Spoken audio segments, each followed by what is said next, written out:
Homenagem a Dom Zacarias Camoenho, paróquia da Sagrada Família em Luanda, acolhe missa de corpo presente, contrabando, mais de 10 mil litros de combustível apreendidos em Cabinda. Já em funções, vice-governador do Zaire para os serviços técnicos e infraestruturas, foi hoje impulsado pelo Presidente da República, João Lourenço. Situação no Médio Oriente, Estados Unidos da América garante que Irão concordou em negociar o programa nuclear. Boa tarde, Angola. Há informação sobre o que acontece no país e no resto do mundo, agora no Hoje Notícias.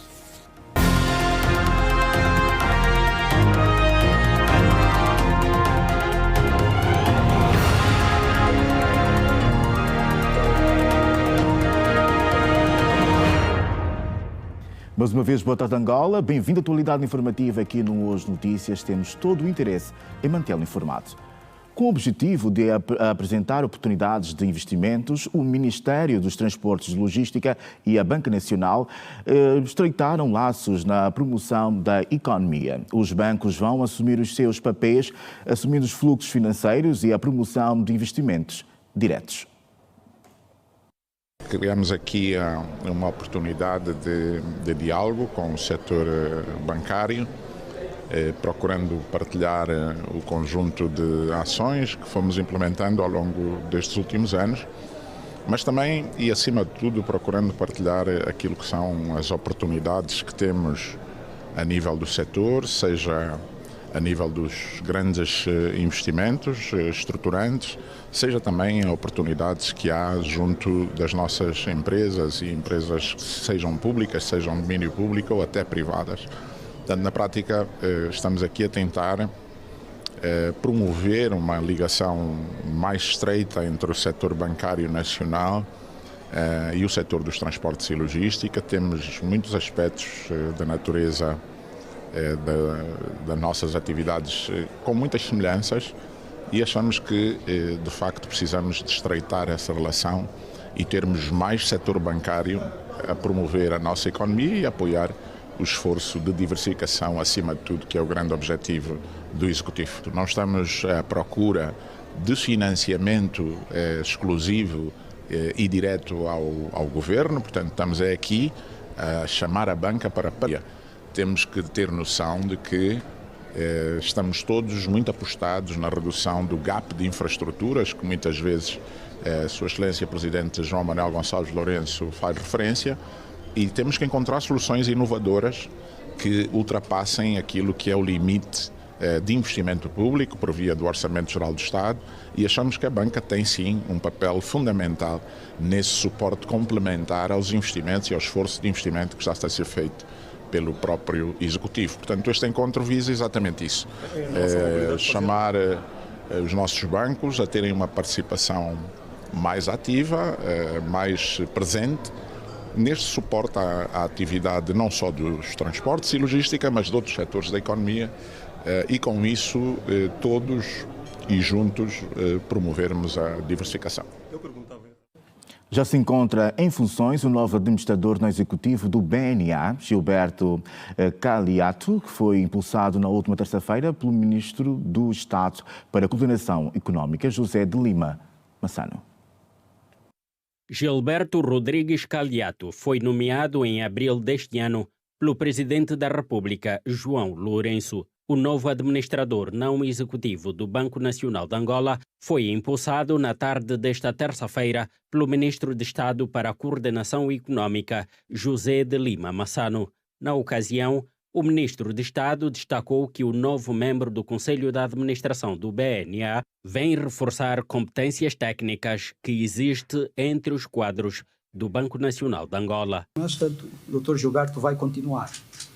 Eu penso que vai continuar, mas no momento que terá a condição de interagir com os atuais membros do Conselho de Administração, executivos, não executivos, com o Governo do Banco Nacional de Angola, com o Corpo Diretivo e Trabalhadores do Banco Nacional de Angola, mas reforçando as competências que temos no Banco Nacional de Angola. As suas credenciais falam por si e, por isso, resta-nos apenas desejá-lo uma boa integração na equipa, que tenha a condição de aportar valor e ajudar o Banco Nacional de Angola no cumprimento da sua missão, e que possa exercer também com muito sucesso. A nomeação de um novo administrador não executivo do BNA insere-se na dinâmica de ajustar a governação da instituição num período em que a credibilidade e eficácia da política monetária permanecem centrais para a trajetória econômica do país. No final da cerimônia de tomada de posse, o novo administrador não executivo do Banco Central garantiu que vem assegurar a continuidade. Reforçar o nosso posicionamento enquanto membro, enquanto administrador não executivo, dada a natureza do Banco Nacional de Angola, que é uma natureza muito bem conhecida, que trata-se essencialmente de um banco emitente, um banco emissor, um banqueiro do Estado e controla a política monetária cambial do país. E, entretanto, é necessário assegurar que esses mecanismos funcionem com normalidade para o bem das comunidades. Gilberto Caliato avançou alguns detalhes por onde vai atuar. Nós, enquanto administradores não executivos, temos funções específicas nos termos da legislação do próprio banco. A nossa área precisamente vai incidir sobre as áreas de fiscalização, de monitorização, de controlo, para que o sistema financeiro em Angola esteja cada vez mais assegurado. O banco, nesse preciso momento, até onde eu sei, tem uma equipe muito compacta e, entretanto, nós o que vamos fazer é apenas um reforço da equipa. As alterações ocorrem no momento em que o Banco Central reforça o seu papel enquanto autoridade monetária independente, num contexto marcado por desafios relacionados com a estabilidade macroeconômica, controlo da inflação e consolidação do sistema financeiro nacional. O Presidente da República, João Lourenço, impulsou nesta quarta-feira Adelino Domingos Cai no cargo de vice-governador da província do Zaire para os serviços técnicos e infraestruturas, a quem orientou para apoiar a governação local a construir para o desenvolvimento, melhor dito, contribuir para o desenvolvimento da província. E quem atualiza esta informação é a nossa colega Fernanda Gonga, com quem mantemos o contacto a partir de agora. Fernanda, boa tarde. O desenvolvimento deste assunto é consigo.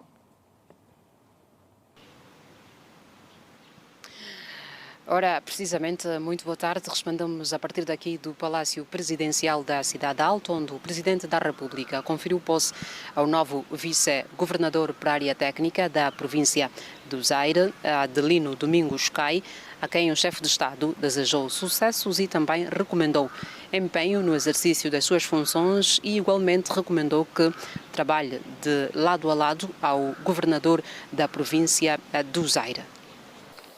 Só tenho a desejar muitos sucessos no desempenho das funções que passa a exercer a partir do dia de hoje, pedindo-lhe que na área que lhe cabe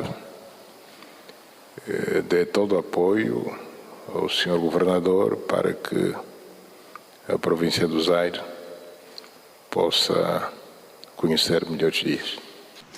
Ouvíamos as declarações do Presidente da República, João Lourenço, após conferir posse ao novo vice-governador da província do Zaire, Adelino Domingos Cai, a quem o Presidente desejou sucessos e também empenho no exercício das suas funções. A seguir, o Presidente da República também recebeu em audiência o embaixador extraordinário e plenipotenciário da República da Coreia, acreditado em Angola, Kwon Jin Choi, que depois de 4 anos no exercício das suas funções veio apresentar os cumprimentos de despedida ao chefe de Estado e, à saída da audiência, prestou declarações à imprensa ao dizer que as relações entre Angola e a Coreia tomaram uma nova viragem, sobretudo após a visita do Presidente da República àquele país, que foi possível o fortalecimento dos domínios econômico, político e também cultural. A cooperação entre Coreia e Angola foi fortalecida nas áreas político, econômico e cultural. Por exemplo, a visita do Presidente da República, Sua Excelência João Lourenço, à Coreia há 2 anos, a Cimeira Coreia e África e a consultas bilaterais e multilaterais promoveram intercâmbio entre altos funcionários e empresários dos dois países.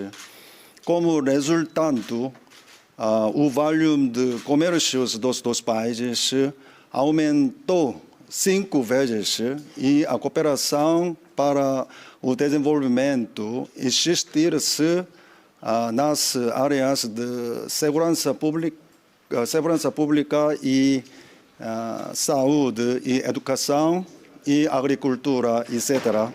Além disso, o acordo de disseminação entre a cidade de Busan e Luanda e a outras atividades civis, por exemplo, taekwondo e K-pop, promover intercâmbio aos povos dos dois países.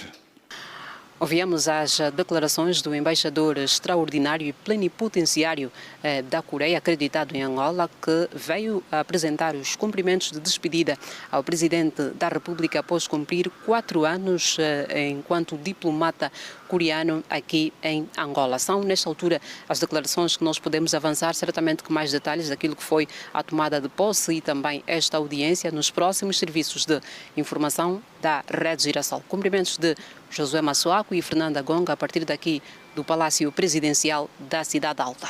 Boa tarde. Equipa, boa tarde. Tomamos boa nota. Obrigado por essa partilha. A cooperação bilateral nos domínios da saúde, educação, economia azul e segurança esteve no centro das abordagens na audiência que a vice-presidente da República, Esperança da Costa, concedeu na última terça-feira ao embaixador de Portugal em Angola, Nuno Matias. No final do encontro, o diplomata português destacou a educação como um dos principais pilares da cooperação entre os dois países, ao sublinhar o seu papel estratégico na formação de quadros e no fortalecimento das relações históricas entre Angola e Portugal. Eu tive a oportunidade de me encontrar com a Ministra da Educação a semana passada. É uma área, é um pilar estruturante da prioridade para Angola, e Portugal tem estado sempre do lado de Angola na sua cooperação. E a senhora Vice-Presidente vincou essa importância de continuarmos a fortalecer a nossa cooperação na área da educação. Durante a audiência, as partes passaram igualmente em revista o estado atual da cooperação bilateral em diferentes setores considerados prioritários para o desenvolvimento econômico e social dos dois países. Questionado sobre a política migratória portuguesa, Nuno Matias garantiu que as decisões adotadas por Portugal terão sempre em conta a especificidade da relação com Angola, assegurando ao que chamou uma diferenciação positiva no tratamento das questões que envolvem Angola. Haverá sempre uma diferenciação positiva nesse relacionamento. Não quero estar a entrar aqui em pormenores, mas eu acho que essa é que é a premissa que nos deve sempre nortear, que é a excelência do relacionamento perdura para além de políticas pontuais. Eu sei que aqui, por exemplo, o Consulado-Geral, tanto em Luanda como em Benguela, tem tido um esforço muito grande também na revisão dos seus procedimentos para tornar tudo mais fácil, mais fluido, e portanto esse esforço é um esforço contínuo, não é um esforço de agora, e obviamente farei os possíveis para que isso se mantenha presente. O encontro serviu ainda para reafirmar o compromisso mútuo de aprofundar as relações de amizade e cooperação entre Angola e Portugal. Mais de 10 mil litros de combustível contrabandeados foram apreendidos no município do Massabi. O produto teria como destino a República do Congo, Brazzaville. As autoridades em Cabinda intensificam a luta pelo contrabando de combustíveis. A operação mais recente ocorreu no município de Massabi. Culminou com a apreensão de mais de 10 mil litros de combustível. Um local que parecia simples, destinado para a venda de gás de cozinha, transformou-se em depósito de combustível contrabandeado. Com todos os riscos possíveis, o local de armazenamento fica muito próximo do mercado, que acolhe centenas de pessoas. Depois das denúncias, as autoridades realizaram trabalhos de diligência. No local encontrou-se vários reservatórios de combustível. O coordenador da Brigada Multissectorial do Comitê de Gestão Coordenada de Fronteiras, Fernando Salua, disse que o trabalho investigativo facilitou a operação. A apreensão foi fruto de um trabalho investigativo e não só, também através de denúncia, onde culminou com esta apreensão, porque o tráfico é feito na calada da noite, onde mediante as motas vulgarmente chamadas de cupa-patas, essas de 3 rodas, sobre reservatórios de 1000 litros, fazem a sua saída pelos caminhos fiotes. Então foi que desembaraçamos um trabalho minucioso, acompanhamos desde a cidade o trabalho dos infratores e, em flagrante, fizemos aqui a detenção dessas quantidades avultadas. São 6.000 litros de gasóleo e 5.000 litros de gasolina. O responsável afirmou também que o acusado aproveitava a licença de venda de gás de cozinha para realizar as suas ações de contrabando de combustível. Ele é revendedor de gás, butano, e não só, também é revendedor de petróleo, e usava das prerrogativas que é dado pela administração local para fazer das suas. Então foi que o proprietário está localizado. Após nosso aparecimento, ele teve uma recaída e encontra-se nesse momento no hospital. Aos cidadãos fica o apelo que evitem a prática de contrabando de combustível. Evitem o contrabando, porque a lei está muito mais gravosa para aqueles que tentam criar estabilidade na própria sociedade. Este é um trabalho que vamos fazendo, esta é uma ferida incurável, mas nós vamos continuar a fazer a nossa parte, e aqueles que forem apanhados terão penas agravosas. Mais de 10.000 litros de combustível contrabandeados foram apreendidos no município de Massapi. O destino seria a República do Congo-Brazzaville. Operadores no setor madeireiro, em Luanda, queixam-se das dificuldades no acesso à matéria-prima e afirmam que o preço elevado continua a pressionar os custos de produção e a sustentabilidade da atividade comercial. O setor já se destaca entre os que mais gera empregos fixos e temporários.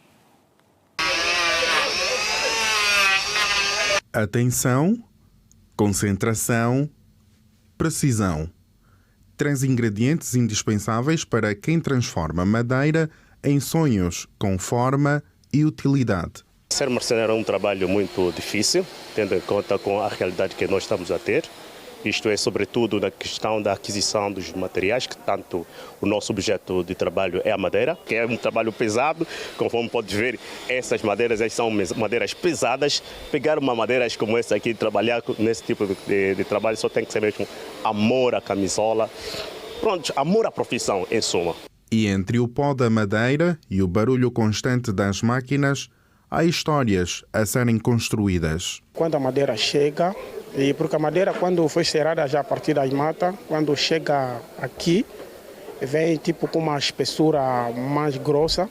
Depois, primeira coisa, passamos nas máquinas, a máquina que está lá para diminuir as medidas que nós trabalhamos, porque nós trabalhamos numas medidas de 3,5 centímetros.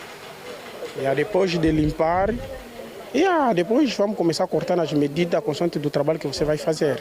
Hoje, alguns já orientam outros aprendizes. Eu aprendi esse trabalho aqui. Eu vim aqui, aprendi o trabalho e já faço trabalho também, já estou a comer desse trabalho que eu aqui aprendi.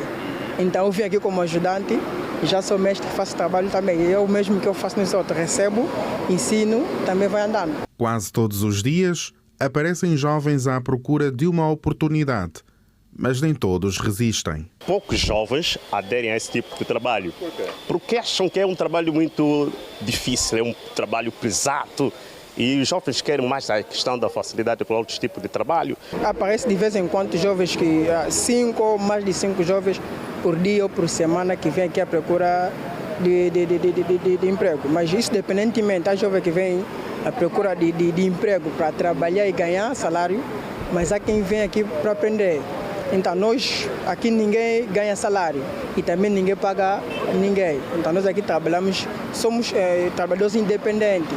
E então para aquele que vem para aprender, nós recebemos e ensinamos e depois se ele aprender e começar a fazer o trabalho, e aí ele fica livre de trabalho e depois a mata é para ganhar o seu pão. Mas se talento não falta, matéria-prima continua a ser uma preocupação. Estamos a comprar madeira 27 mil kwanza, que a madeira era 8 mil kwanza para 27 mil kwanza, já não favorece para esse trabalho. Quer dizer, quem tem capacidade de comprar muita madeira são os empresários. E quando a matéria-prima sobe, o impacto chega diretamente ao preço final da mobília. Neste momento aqui os preços estão um pouco meio complicado, porque o material que nós estamos a usar está subindo, mas nós aqui o material não sobe, porque os clientes quando vêm perguntam os preços, nós podemos dar um preço assim que nos facilita às vezes balançar o consumo do material que nós compramos, elas às vezes não aceitam. E às vezes nós somos obrigados a vezes vender mesmo assim naquele preço que o cliente às vezes está a precisar. Porque fica complicado nós fazermos artigo, depois fica aqui bom de tempo. Porque isso aqui, enquanto ele está assim, não é dinheiro.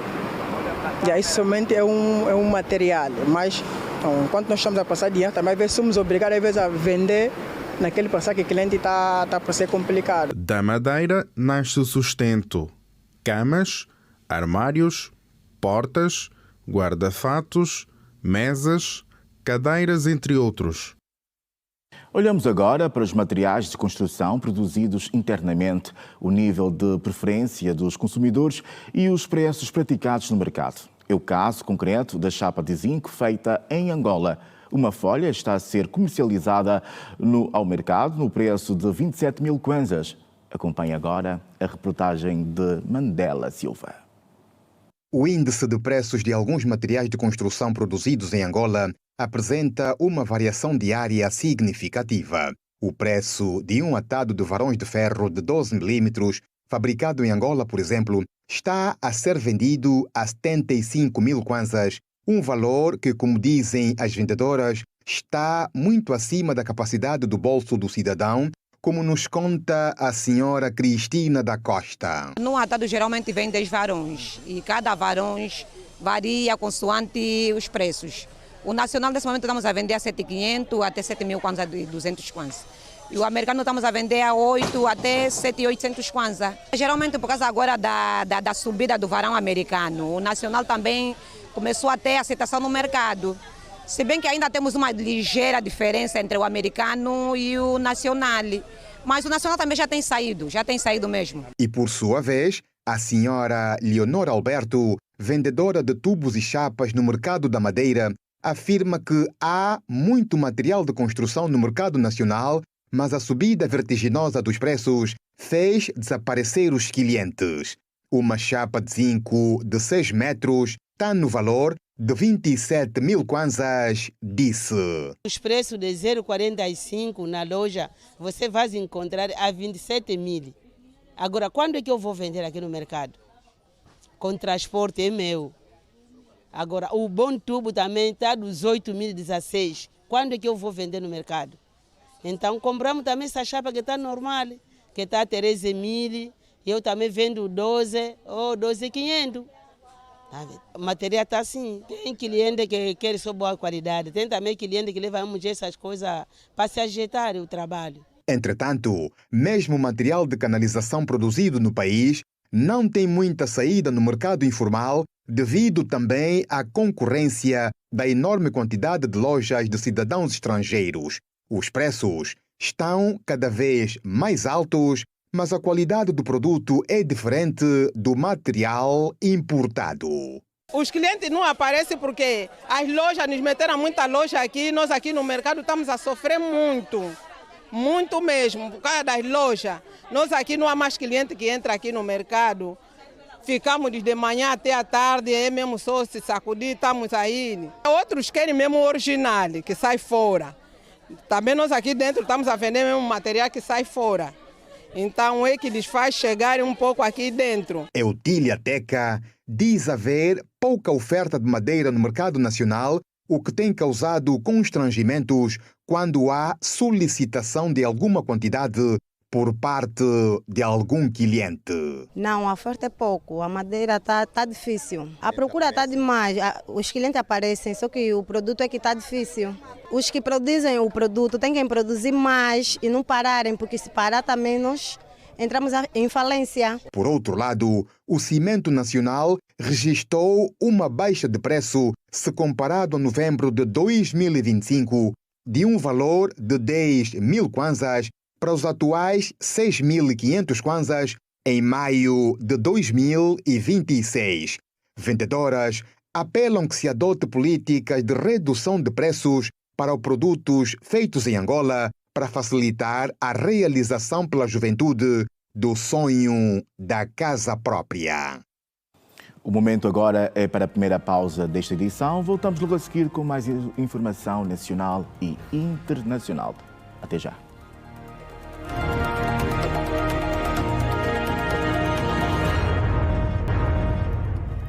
Seja bem-vindo de volta. A proposta de lei que aprova o Código do Imposto sobre os rendimentos de pessoas singulares começou a ser discutida esta semana nas comissões de especialidades da Assembleia Nacional.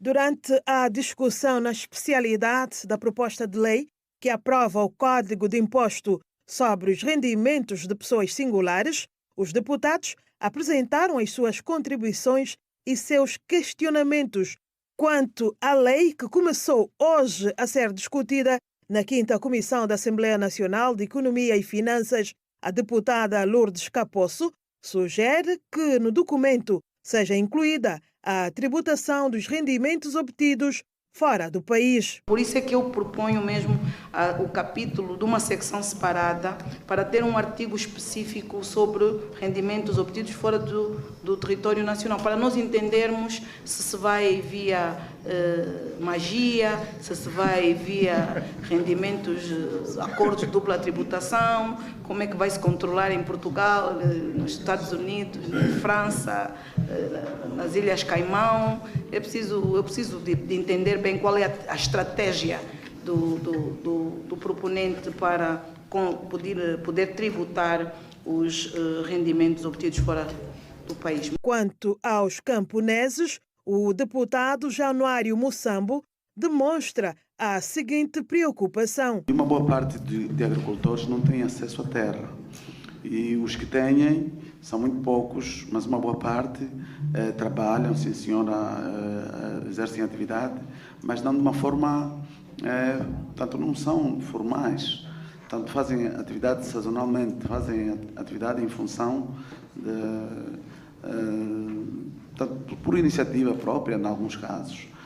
A questão é como tributarmos um camponês, uma pessoa que infelizmente não vive de agricultura de subsistência. Então a questão que se levanta é importante aprovarmos sim leis, mas que depois sejam práticas, sejam execuíveis. Entretanto, respondendo às várias inquietações, o secretário de Estado para o Tesouro, Otoniel dos Santos, referiu que todo o rendimento, seja do setor formal e informal, declarado deve ser tributado. No entanto, com alguns limites de isenção.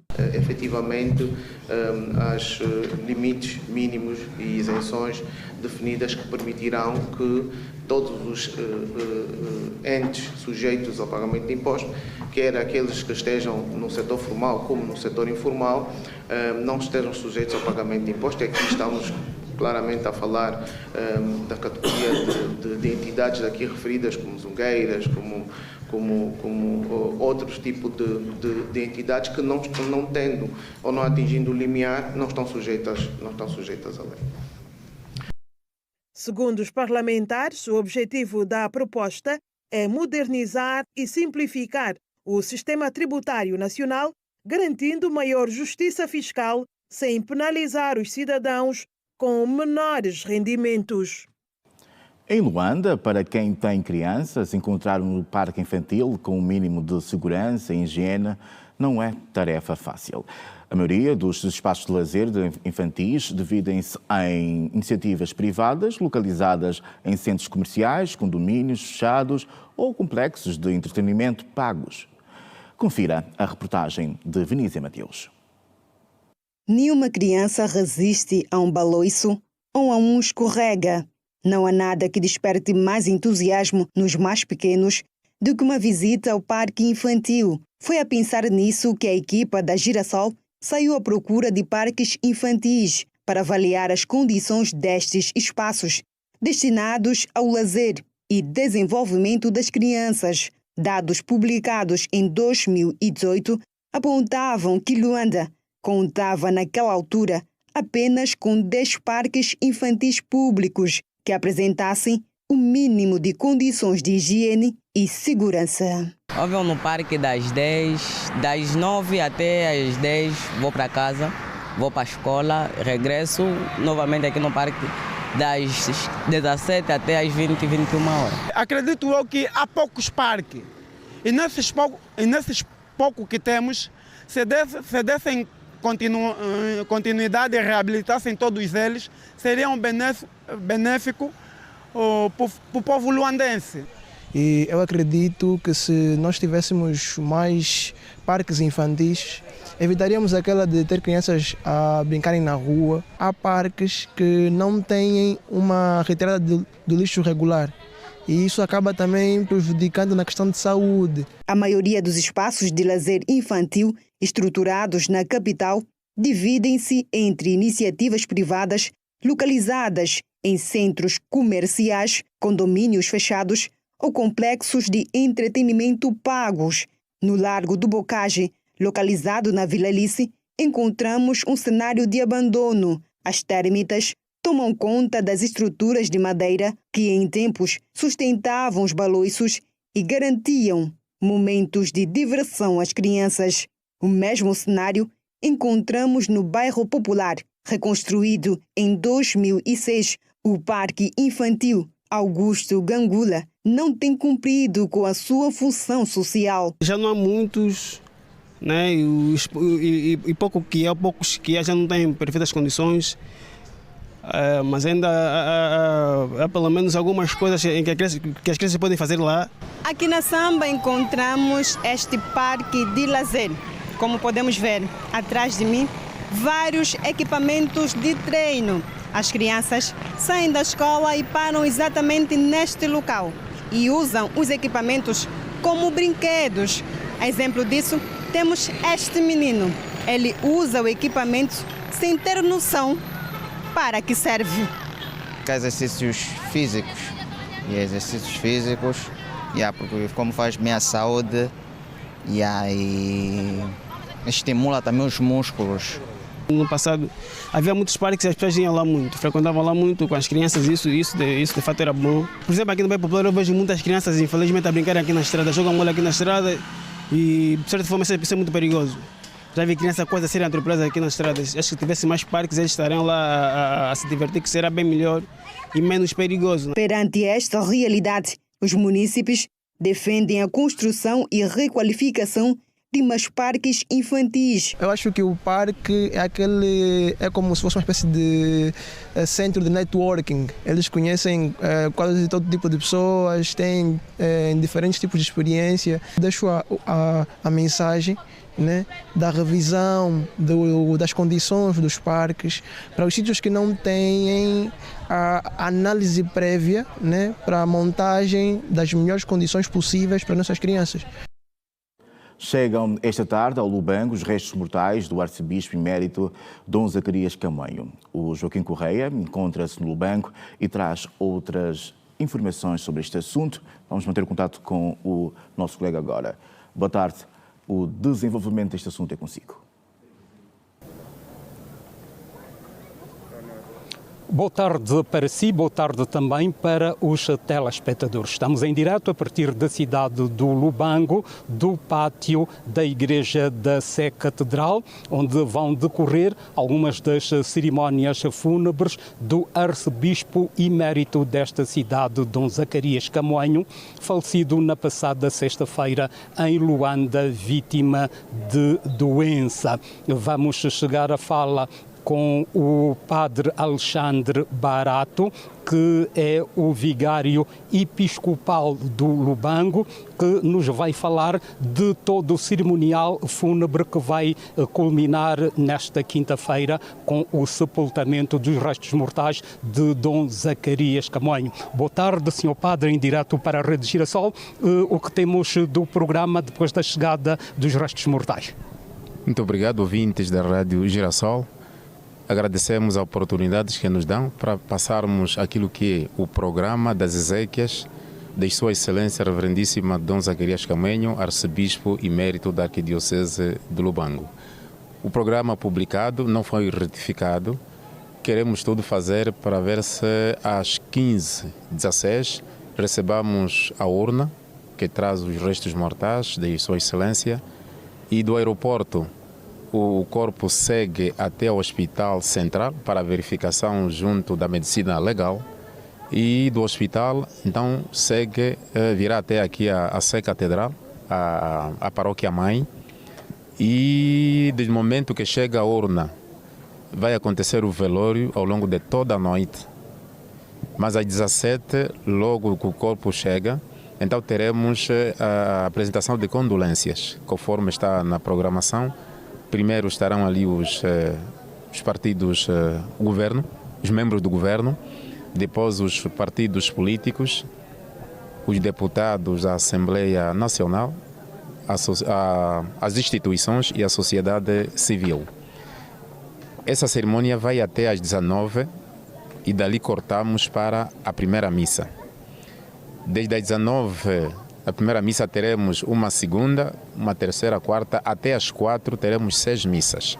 Então os fiéis já estão avisados e vão passar a noite com diferentes grupos em oração e a animação desta missa com o corpo presente. Amanhã, volta das 8h, então retiramos a urna, seguimos a caravana até ao estádio de Nossa Senhora do Monte e ali às 9h teremos a missa de ecumendação. Terminada a missa, vamos seguir em caravana até a comuna da Huila, onde será sepultado. Dali então seguimos cá para o Lubango. A família estará ali junto os familiares, e outros que representam as delegações das dioceses estarão no abrigo Anjo da Guarda e os bispos avançam para o local onde estão alojados. Obrigado. Boa tarde, vigário episcopal do Lubango, padre Alexandre Barato, e todo o programa das exéquias fúnebres do arcebispo emérito do Lubango, Dom Zacarias Camoanho, falecido na passada sexta-feira em Luanda, vítima de doença aos 91 anos de idade. Os restos mortais do arcebispo Dom Zacarias Camoanho chegam entre as 15 e as 16 a cidade do Lubango. Depois segue-se todo um programa. O sepultamento está previsto para esta quinta-feira, ao final da manhã, no cemitério da Missão Católica da Comuna da Huila, a pedido do arcebispo. A Comuna da Huila fica a pouco mais ou menos 20 quilómetros do centro da cidade do Lubango. Reportagem Rede Girassol na cidade do Lubango com o Domingos Calombola e o Joaquim Correia. Boa tarde. Equipa, boa tarde, tomamos boa nota. Obrigado por essa partilha. Acontece nesta quarta-feira, na Sagrada Família, a missa do corpo presente de Dom Zacarias Camoanho, bispo emérito do Lubango. Durante a homilia, o presidente da celebração, Dom António Longbeck, deixou uma mensagem centrada pela celebração da vida. Deus chamou junto de si o nosso mais velho, Sua Excelência Reverendíssima Senhora Dom Zacarias Camoanho, arcebispo emérito do Lubango. Sabíamos e até o visitamos estando ele no leito do hospital. Mesmo assim, foi inesperada a notícia da morte, pois, como sempre, a morte, quando chega e bate à nossa porta, desconcerta, provoca tristeza e choros. E poderíamos perguntar como aceitar e assumir a consciência e realidade da morte. Durante muito tempo, e continua a ser, método da Igreja, nos ensinaram ser destino universal de todo ser humano. Alguém filosoficamente dizia: basta viver para morrer. O secretário dos Estados Unidos da América garantiu ao Congresso que o Irão concordou em negociar o programa nuclear, ainda que Teherão tenha ameaçado na segunda-feira abandonar as negociações. Donald Trump diz esperar um acordo já na próxima semana. Acompanha esta e outras matérias na atualidade internacional. O Irão ainda não respondeu, mas Donald Trump volta a avançar prazos para a semana, afirma o líder norte-americano que repetidamente tem vindo a anunciar que um acordo está próximo. O fim do bloqueio no Estreito de Hormuz é condição necessária para avançar com o memorando de entendimento e prolongar o ilusório cessar-fogo. Negociar um acordo mais abrangente e detalhado chegará depois, incluindo assegurar a diplomacia norte-americana o programa nuclear iraniano. E no Líbano, afinal, continuam os ataques israelitas, sobretudo no sul do país, apesar da garantia dada na segunda-feira à noite por Donald Trump. E numa altura em que os embaixadores de Israel e do Líbano começaram uma nova vaga de negociações na última segunda-feira, Trump afirmou que falou ao telefone com Benjamin Netanyahu e que, afinal, Beirute não ia ser alvo de ataques. Garantiu também que tinha conversado com representantes do Hezbollah, que também concordaram em parar a agressão a Israel. A fechar, a contagem continua em várias regiões da Etiópia, 2 dias após as eleições gerais, que devem garantir uma vitória fácil ao Partido da Prosperidade, liderado pelo primeiro-ministro Abiy Ahmed. A votação foi marcada pela insegurança em algumas regiões e havia uma forte presença militar na capital, Addis Abeba. A votação foi retomada em algumas delas, mas não em outras 143, e não estava claro se os eleitores teriam outra chance de votar. A votação em outras 50 mil secções eleitorais procedeu à eleição de mais de 500 membros da Câmara dos Representantes, que vão votar para escolher o primeiro-ministro e membros do Conselho de Governo local. A região de Tigray, novamente, não participou da votação, com os organizadores citando condições desfavoráveis após uma guerra civil de 2 anos lá e a contínua turbulência política. Vamos fazer mais uma pausa, voltamos logo a seguir com o desporto. Até já.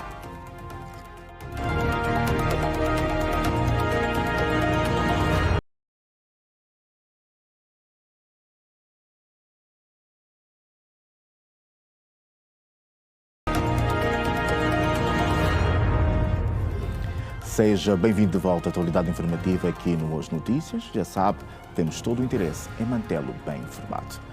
O selecionador nacional sénior masculino de basquetebol, Pepe Claros, convocou 27 jogadores para a pré-seleção, tendo em vista a terceira janela de qualificação africana para o Campeonato do Mundo Qatar 2027, que decorrerá em Luanda de 2 a 5 de julho. Bases: Childo Dundão, Eric Amandio, Francisco Eduardo e Timóteo Chinalua. Extremos bases: Simeone Kalemba, Gerson Gonçalves, Celton Miguel e Mateus Chocolate. Extremos: Eduardo Francisco, Milton Valente, Bamba Cissé, Liz Pereira, Joel Pinto, Marcelo João e João Manuel. Extremos postos: João Fernandes, Abubacar Gaku, Macaxi Braz, Islando Manuel e Melvin da Silva. E os postos são Bruno Fernando, Kevin Coquila, Cléusio Castro, René Kinguindi, Wilson Kassav, Teodónio Dó e António Mbando. Espanha e Letónia. O presidente do Clube Bilhete de Benguela, Wilson Faria, tem o desejo de disputar a campanha na Liga dos Campeões Africanos no Estádio Nacional de Ombaka, em Benguela, e para tal quer contar com o apoio institucional do Ministério da Juventude e Desportos e do Governo Provincial de Benguela. As palavras do presidente do Williette Sport Clube de Benguela foram proferidas durante a apresentação do troféu da Taça de Angola ao Governo Provincial de Benguela, depois do feito inédito alcançado na província do Ambo, no jogo da final diante do Cabos-Corpo do Palanca. Wilson Faria, ao manifestar o desejo de ver a sua equipa jogar diante de seus adeptos, diz que pretende contar com apoio institucional do Ministério da Juventude e Desporto e do Governo de Benguela. Estamos a trabalhar no sentido de trazermos as alfataças para cá. Como deve calcular, vai ser muito difícil, mas também se fosse fácil, não tinha gosto. Vamos trabalhar, estamos a contar claramente com os apoios institucionais, quer do Ministério da Juventude e Desporto, bem como ainda do nosso governo provincial. Ainda acredita em fazer o jogo em Benguela ou tem o Ambo como opção? Não, enquanto tiver vida, há esperança, né? Nós vamos sonhar, vamos trabalhar no sentido de concretizarmos o que é o nosso ideal. O Williette Sport Clube de Benguela foi recebido nesta segunda-feira pelo Governo Provincial de Benguela, depois de ter vencido a Taça de Angola edição 2026 na província do Ambo. Na ocasião, Manuel Nunes Júnior parabenizou o clube pelo feito alcançado pela equipa de Wilson Faria. Nós gostaríamos de agradecer ao nosso Wilson Faria pela sua visão estratégica, pela sua grande visão estratégica. Agradecer também pelo investimento que tem feito no clube e nas pessoas que estão associadas ao clube. E também agradecer-lhe pela sua grande paixão, que fez tornar possível este sonho, o sonho de sermos campeões da Taça de Angola. Benguela celebra, Angola aplaude e o povo vibra. Vocês tocaram o coração de Benguela, como já disse, num momento difícil. Vocês tocaram o coração de Angola, não só de Benguela, como de Angola, pelas características do clube, pelo facto de ser um clube jovem e pelos sucessos que está a alcançar em tão pouco tempo. O momento de apresentação da taça ao Governo Provincial de Benguela foi antecedido de uma passeata dos campeões com os adeptos nas artérias da cidade de Benguela.